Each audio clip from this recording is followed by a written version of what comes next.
Hey there, so imagine this scenario.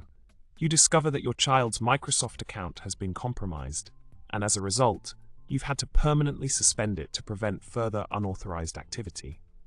Now, you can no longer access anything connected to that account, including any data stored on OneDrive that isn't on the physical machine.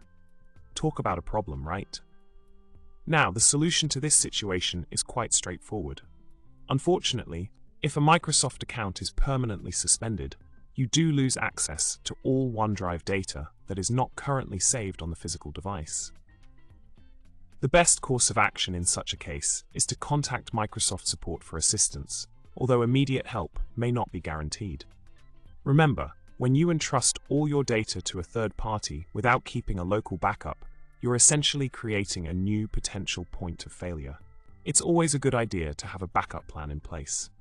In summary, facing a permanent suspension of a Microsoft account can lead to losing access to any data stored on OneDrive that isn't currently on the physical machine.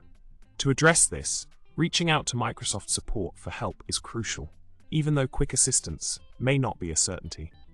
Remember, keeping local backups alongside cloud storage can help safeguard your data in case of unexpected situations.